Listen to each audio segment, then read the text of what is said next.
I have two living grandmothers, but the one in this story is my maternal grandmother, with whom I spent the most time.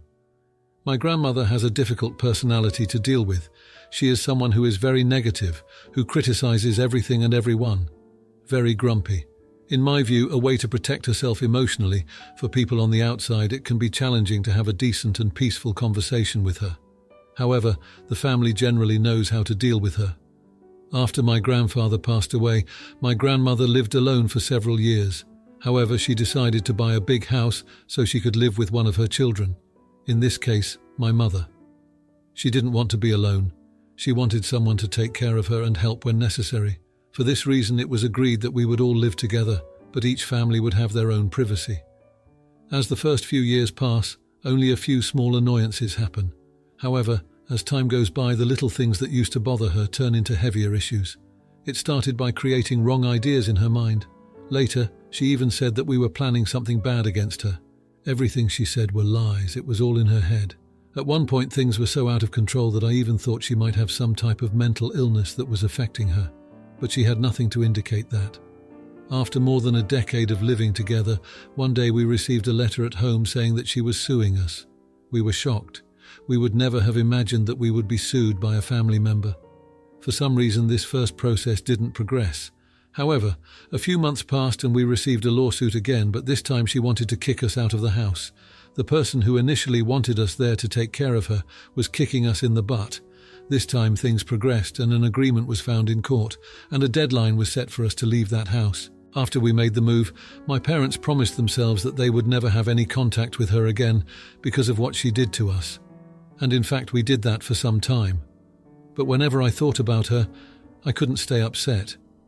It made me sad to know that she no longer had anyone to take care of her.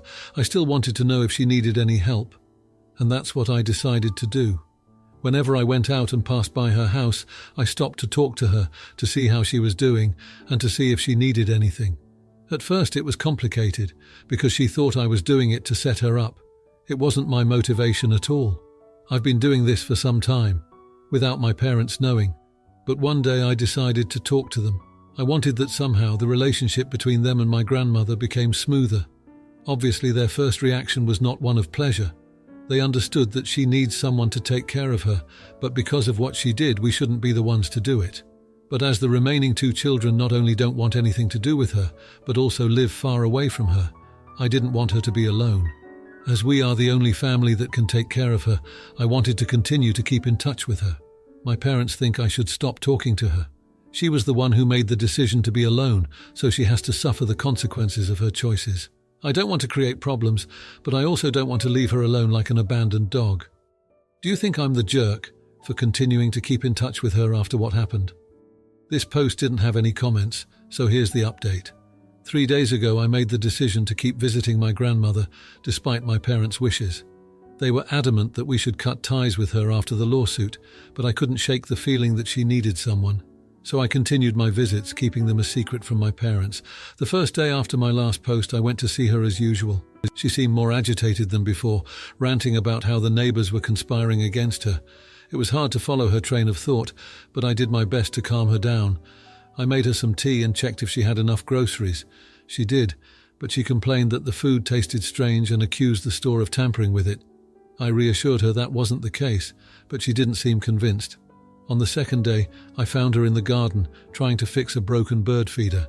She was struggling with it, so I offered to help. As we worked on it together, she started talking about my mother. She said she missed her, but in the next breath she called her ungrateful. It was a confusing mix of affection and resentment. I didn't know what to say, so I just listened. When we finished with the bird feeder, she thanked me, which was rare. I felt a glimmer of hope that maybe things could get better between her and my parents. Yesterday, the third day, I arrived to find her front door wide open. That was unusual, and I immediately felt uneasy. I called out for her as I stepped inside, but there was no response. I found her sitting in the living room, staring blankly at the wall. She didn't react to my presence at first. When she finally noticed me, she whispered that she had seen my grandfather in the house. She said he was angry with us for leaving her alone. I tried to explain that it was just her imagination, but she wouldn't have it. She was convinced he was there. I stayed with her for a few hours, trying to distract her with conversation and old photo albums. It seemed to work for a while, But every so often she'd stop and look over her shoulder as if she was listening for something. It was unsettling. As I was about to leave, she grabbed my hand and looked at me with more clarity than I'd seen in a long time. She told me she had something important to tell me, but that I had to promise to keep it a secret. Before she could say more, we heard a knock at the door. It was my parents. They had found out about my visits and came to confront us both. The conversation that followed was tense. My parents were furious that I had gone against their wishes. My grandmother, on the other hand, was surprisingly quiet. She just watched us argue back and forth. I tried to explain why I felt the need to visit her, but my parents wouldn't listen. They said I was betraying them by siding with her after everything she had done. In the heat of the argument, my grandmother stood up and declared that she had changed her will. She said she was leaving everything to me because I was the only one who cared about her. My parents were shocked and I was overwhelmed. I didn't want her money, I just wanted to make sure she wasn't alone. The revelation only made things worse. My parents accused me of manipulating her for my own gain. I tried to deny it, but they didn't believe me. They left in anger, saying they needed time to think about what to do next. Now, I'm left with a grandmother who might be losing her grip on reality and parents who think I've betrayed them. I'm not sure what my grandmother was going to tell me before we were interrupted, and I'm afraid to ask. I'm caught in the middle of a family falling apart, and I don't know how to fix it. The situation feels like it's spiraling out of control, and I'm not sure what's going to happen next. Now for the comments. Comment 1. Hey, it sounds like you're in a tough spot with your grandma. Maybe consider getting her some professional help. It seems like she might be dealing with some serious mental health issues, especially after your grandpa's passing. It's not easy, but sometimes love means making the hard choice to intervene for their well-being. Comment 2. I had a similar situation with my uncle. He got super paranoid and started lashing out after my aunt died. It tore our family up until we got him diagnosed with dementia. It's rough, but sometimes the kindest thing is to get them the help they need, even if they resist. Now for the next story. We moved in with her mom into 2 rooms they had available on the main floor back in 2017. The house is 3 stories with an upstairs and basement. Now it's me, my wife, and our now 6-year-old daughter. When we moved in, we agreed to pay them $250 per week to cover food, rent, and basic utilities. Now note, this place also has 0 insulation, as it was built about 20 years before the Civil War, so the electric bill can be upwards of $500 sometimes, and they refused to fix that problem. And then told us we are not allowed to have any heating fans or cooling devices in our rooms downstairs, even if the house gets uncomfortably hot or cold. Our daughter will sleep on the couch in the front room if the temperature gets too hot, so she's near the AC. Her grandma didn't like it, and I told her to deal with it because I'm not making her suffer, because her grandma is a Grinch. Progress a few years and infection 19 hit, and they raised the rent to $350 per week to help offset bills, which I agreed to. Then about a year later in 2021, my mother-in-law quit her job and found a much lower-paying job with fewer hours, and then wanted us to cover the extra cost of the wages she lost. Then, to make matters worse, she began billing us for chores she was doing in her own house. We don't own that house. I used to help her, and after she began racking up the bills despite us doing chores, I gave up on them. Why do the chores to then be billed for it? And for chores, according to her, we should be cleaning the kitchen, bathroom, basement, tidying up storage, family room, laundry room. These rooms are over half the flipping house, and helping to keep the outside cleaned up, and if we don't, we get billed for it. Now I work 50+ hours a week and my wife works 40+, and I'm not gonna lie, we live paycheck to paycheck paying for everything. Other things my mother-in-law is trying to bill us for is our daughter. So my daughter's coat started to fall apart, and the day before I was going to take my daughter to pick out a coat, mother-in-law bought her one without consulting with us, and then told me, yeah, that was $75, make sure to transfer the money to cover it. I was livid. A, I never asked her to buy it, and B, my daughter wasn't given the choice if she wanted it or not. She accepted it, so she didn't upset Grandma. But I told her she needs to consult with me or my wife before she buys anything like that, especially if she is planning on billing us for it. I also recently found out she had added herself to my wife's account when it was created 20 years ago when she was still a minor. I found out when I noticed transfers going to her account that I didn't do, nor did she. She added me to her account, so it's a joint account now. Mother-in-law came to me in a screaming rage when she found out I removed her access this morning, Am I the idiot for telling my wife's mum I'm not paying her for chores and for her buying my daughter's clothes and for removing her mum's access to her account? Now, for a few comments before the update. Comment 1. Not the jerk about the junk charges, but you've worn out your welcome years ago. It's past time to move out. Comment 2. This is the biggest troll under the smallest bridge. Now, for the update. A lot has happened since I last shared about the living situation with my mother-in-law. The tension in the house reached a boiling point after I removed her access to my wife's bank account. She was furious, but my wife and I stood our ground. We had a long, difficult conversation where we laid out our boundaries clearly. It was tough, but necessary. In the past 2 weeks, things have slowly started to shift. My wife and I took a hard look at our finances and began to make some changes. We started by creating a strict budget for ourselves, cutting down on any unnecessary expenses. We also began looking for better job opportunities that could offer us more financial stability. It's been a grind, but we're determined to improve our situation. The relationship with my mother-in-law has been strained, to say the least. After the confrontation, there was a period of awkward silence. But as time passed, we've all made small efforts to communicate better. My wife has been instrumental in mediating between her mother and me. We've had a few family meetings to discuss how we can all contribute to the household without stepping on each other's toes. One positive development is that my mother-in-law has started to back down on some of her demands. She hasn't brought up any new bills for chores or unexpected purchases. I think she realized that her actions were pushing us away and straining her relationship with her granddaughter. It's not perfect, but it's a start. As for our daughter, she's been a little trooper through all of this. We've made sure to spend quality time with her, ensuring she feels loved and secure despite the tension at home. We took her to pick out a new coat, one that she chose herself, and she was over the moon. It was a small victory, but it meant the world to us. We've also been more proactive in maintaining the house, doing our share of the chores without being asked. This seems to have eased some of the tension with my mother-in-law, and she's even started to occasionally help out with our daughter without expecting payment. It's a delicate balance, but we're managing. The biggest challenge has been the cold. With no insulation and no permission to use heating devices, we've had to get creative. We've invested in some heavy blankets and warm clothing for our daughter. We've also been spending more time in the communal areas of the house where it's warmer. It's not ideal, but we're making it work. Despite all this, we haven't given up on the idea of moving out. We've been saving every penny we can and have started to look at other housing options. It's going to take time, but we're hopeful that we can find a place of our own soon. In the meantime, we're focusing on the positives. Our daughter is doing well in school, and my wife and I are supporting each other through these tough times.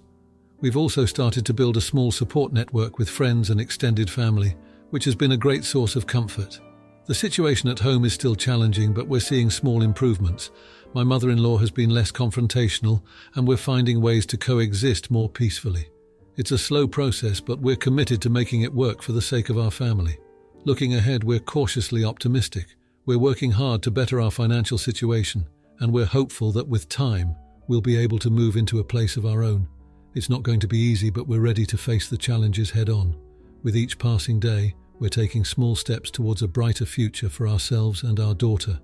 Now, for the comments. Comment 1. Hey there, it sounds like you're in a tough spot.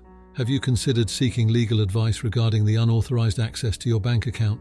That's a serious issue. Also, it might be time to have a family meeting to discuss a fair financial arrangement or look into tenant rights if that's applicable. Comment 2. Well, isn't that a pickle with a side of crazy sauce?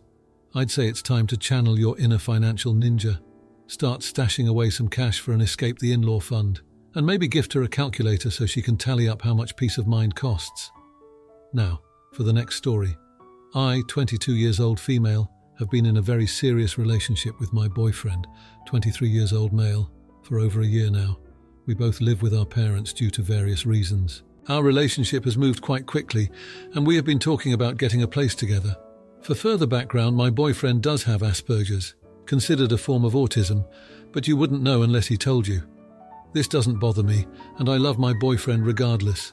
Recently, I found out that my boyfriend has no access to his own bank account, and his parents have control over it. He has a job driving forklift for a local company, and he makes good money. They give him an allowance of his own money of $600 and put the rest into a savings account that has a lot of money saved. I'm talking $50,000 or more.